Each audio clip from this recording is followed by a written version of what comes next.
Welcome back to another day trip travel guide. Today we are exploring the city of Fort Worth, Texas. This is the largest population center we have explored on this series, containing just barely over 1 million residents. This city is well known for its cowtown roots and being the sister city to Dallas, Texas. So let's jump on in and check out this Texas city and see what a day trip here could look like. All right, let's see our to-do list for the day.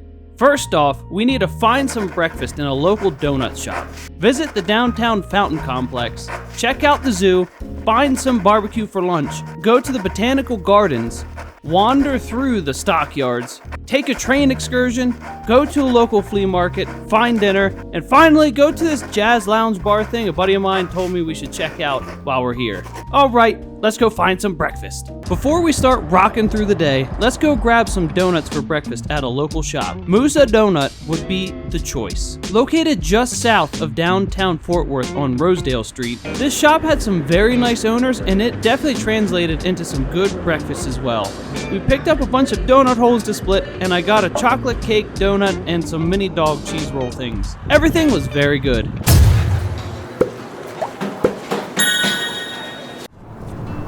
With some fresh sugar to digest, we made our way 10 minutes west to the Botanical Gardens of Fort Worth. This area is actually pretty decently sized and has a few themed sections. The largest and most popular are the Japanese gardens, and so we were off to explore and find this peaceful area to stroll through. The Botanical Gardens. I'm hiding in this gazebo because we have like 20 to 30 mile an hour winds today.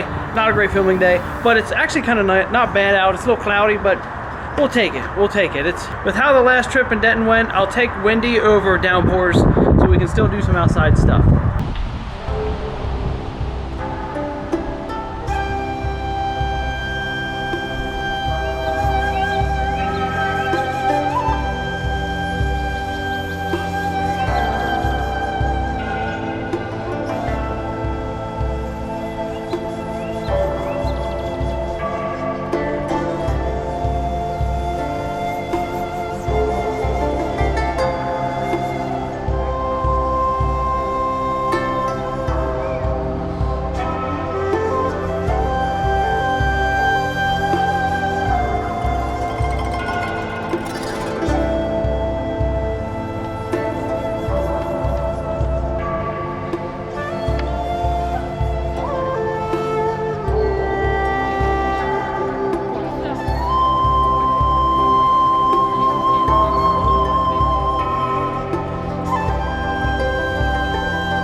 Oh no.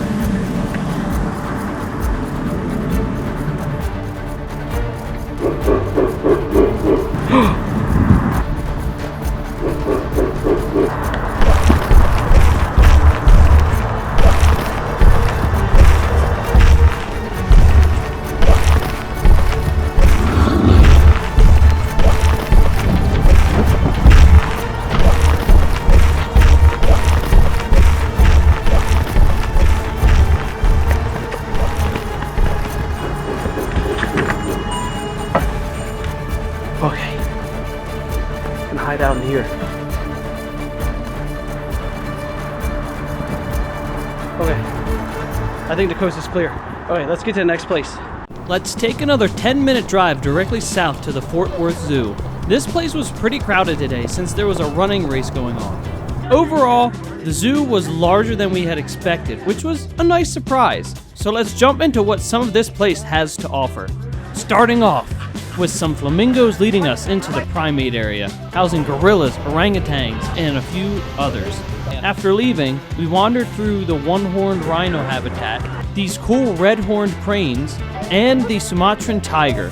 I don't want to show you every single thing here, so I'll save the rest of the African animals for you to explore. Once leaving this section, we trailed our way through a lot of different bird enclosures and an Australian aquatic life exhibit representing the Great Barrier Reef. The end of this path brings you into a small recreation of a western town, completely transferring you into the Texas wildlife exhibits as well. This little town consists of extra exhibits, museums, food, and some souvenir shops. The Texas wildlife was a nice final stop for us at the zoo. Some of the animals included here are a black bear, unique species of birds, and a couple types of wild cats that could be found throughout the state. At this point, we were approaching lunchtime and needed to head up to the northern end of Fort Worth.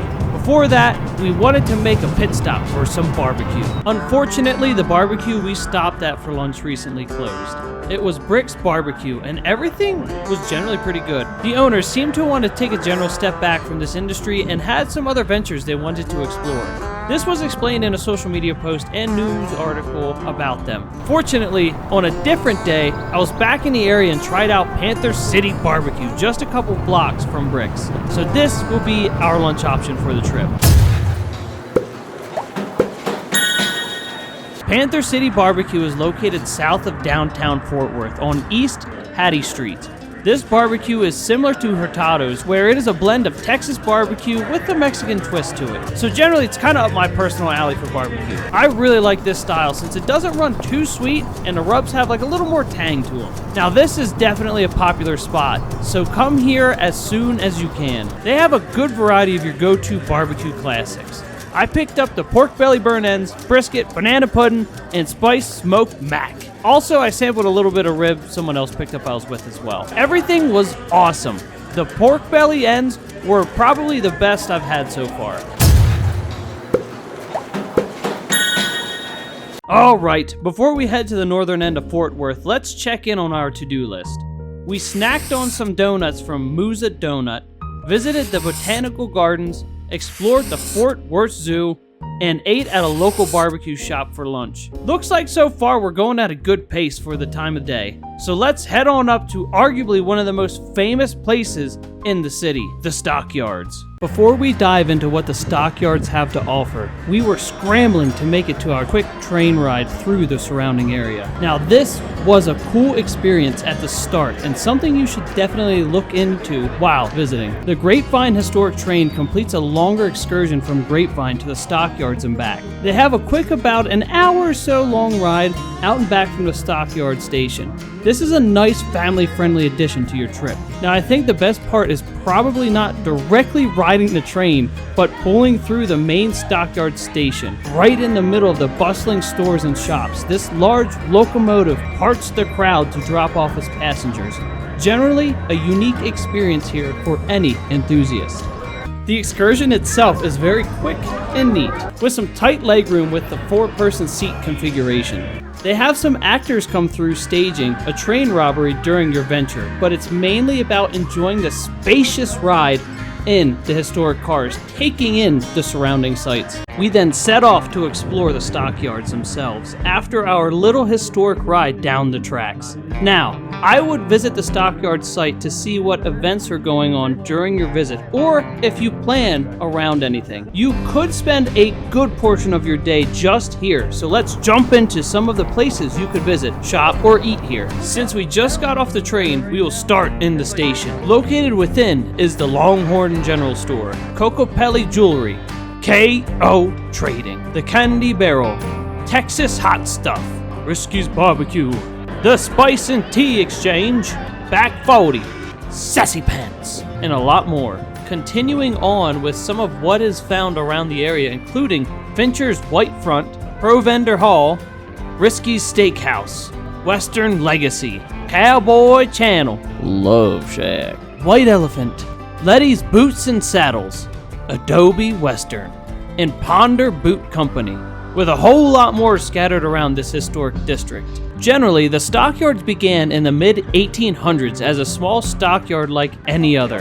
its location along a significant trail, with Fort Worth being one of the last official outposts going west in this area, so it became a significant livestock trading hub, slowly growing into the center of Texas livestock by the 1880s, earning the nickname Cowtown. It continued to grow and was eventually bought by Greenleaf Simpson, who wanted to make this become not just a cattle hub, but a processing hub as well, just making this an even larger operation. Its peak as a market was during World War II in the 1940s. Afterwards, with the advent of trucking and the railroad's general decline, the Stockyards also began its decline.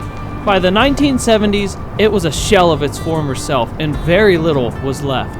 Realizing its historic potential, a group was formed to save this area and revitalize it, slowly making it into what it is today, preserving some of the more important buildings like the Market Exchange and the Coliseum, now a bustling National Historic Monument for anyone to go and enjoy the spirit of the Old West. Since dinnerish time has arrived, we set off to find somewhere to eat on our way back towards downtown. We came across Mashed on our way back down to the center of the city, but unfortunately, this and all the other locations of this restaurant have recently closed, and it was overall pretty good. To continue this trend, the next stop was the flea market. Understandably, we knew we were cutting it pretty close because we had spent quite a bit more time exploring the stockyards than expected, and unfortunately just arrived a little too late, with the flea market closing for the day. Welcome to downtown Fort Worth. We are currently in the Water Gardens. Let's check this out and explore a little bit of downtown. Not a whole lot here. There's one or two spots we're going to check out and wrap this puppy up.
As you can see, we have made it on top of Mount Fort Worth.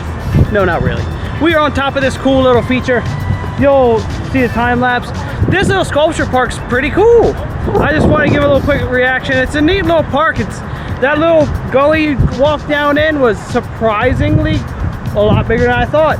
And now there's Mount Fort Worth. And there's a couple of little ponds in that. But anyway, this was a kind of a cool little park to stop by, and let's keep on doing a quick little roam around downtown here. There's not a whole lot we're going to hit. There's one last little surprise thing I want to hit before we leave here, and we'll check it out.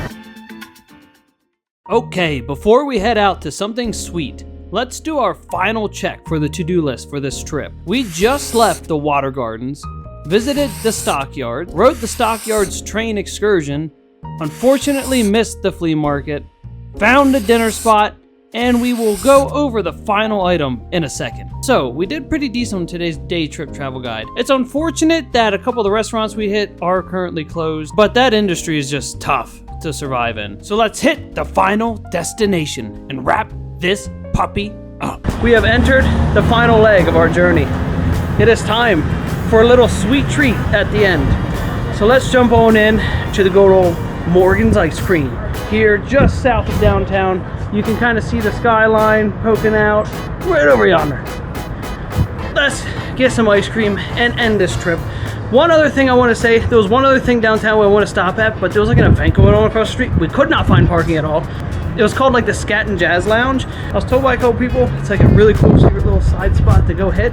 So if you're in town, go hit that and let me know how it was. But that was just kind of like a little thing I was going to hit earlier. I'm going to stop talking. Let's just get some ice cream and finish this out.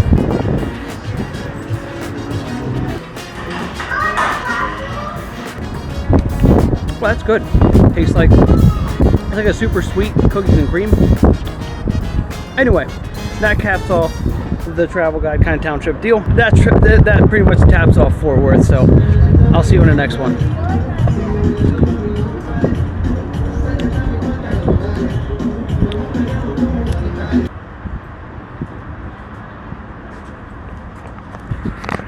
Welcome to Fort Worth.